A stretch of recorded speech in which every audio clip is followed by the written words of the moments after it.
What's up, fight fans? This is Kirk DeVille with Counterpunch Boxing News, and I have some new news concerning Bob Arum.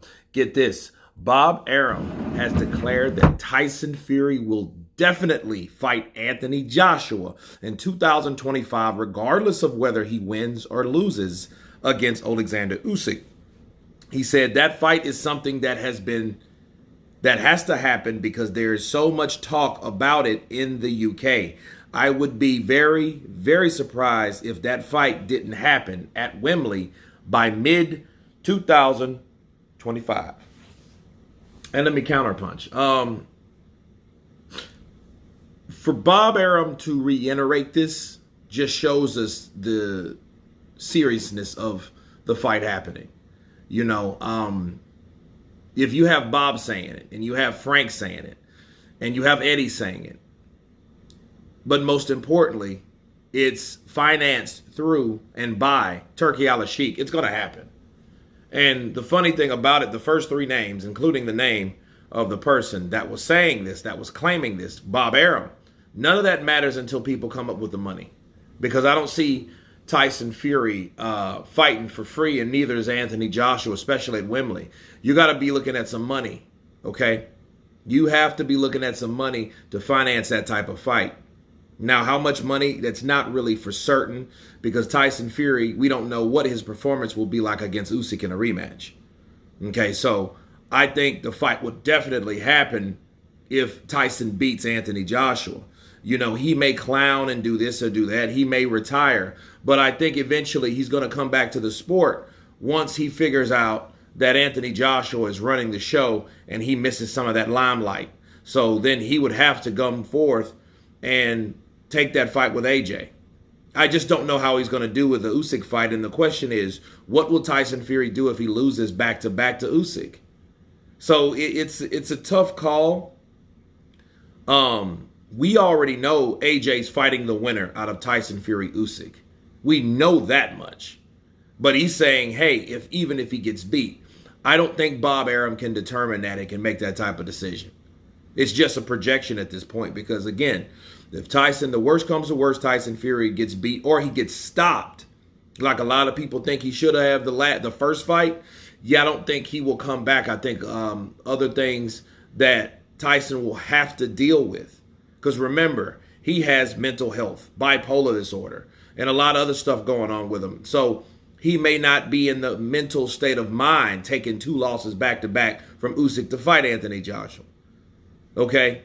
So who knows that first? I mean, it sounds good by Bob, but he's not going to put up the money. He's not doing that because he's not British.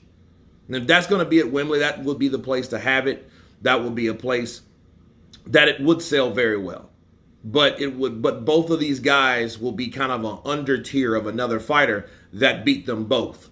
That's the problem with this particular fight. See, it's best for Tyson Fury to beat Alexander Usyk because, yeah, his head can get this big again, and he can talk about how he took care of the problem for Britain. Because remember, Tyson Fury supposed to came back in the sport of boxing to be the great grand representative of the guy that beat Joshua because Joshua lost to a non-British fighter. He's supposed to be the Avenger. If you guys can remember, he's supposed to came back after the Dillian White fight to fight Alexander Usyk. Why? Because he wanted to show the British fans, the British public, that you do have a champion and you do have someone that you can rally behind.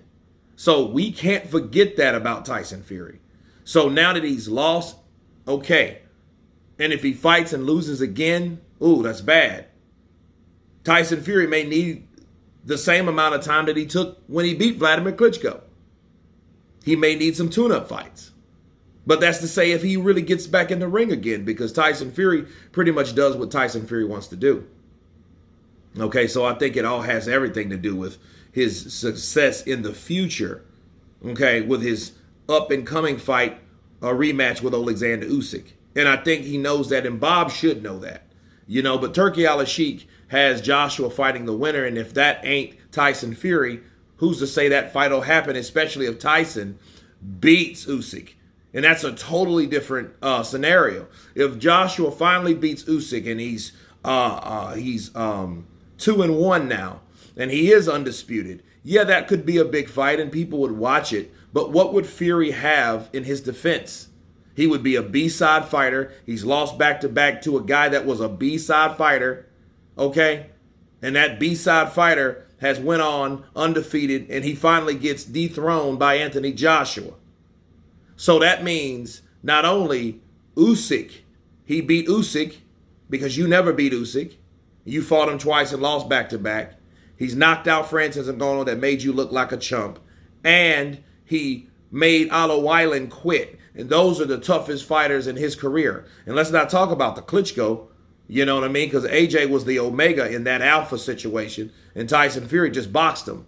He had a good night of boxing and keeping him off balance. But he did not stop him, and he did not retire him either. So, yeah, that fight would be, yeah, it could happen. But how big would it really be? You know what I mean? I know it's another opportunity for Tyson Fury to show that he's one of the baddest men that came out of his mother's, right? We know that, but at the same time, how much credibility would he have losing to Usyk twice back-to-back? And would he be mentally ready for it if that is his case? But you guys tell me what you think of Bob Arum stating that Tyson Fury versus Anthony Joshua will still happen regardless of the rematch outcome of the Usyk fight. Of course, please subscribe. And you guys been Counterpunch. Peace.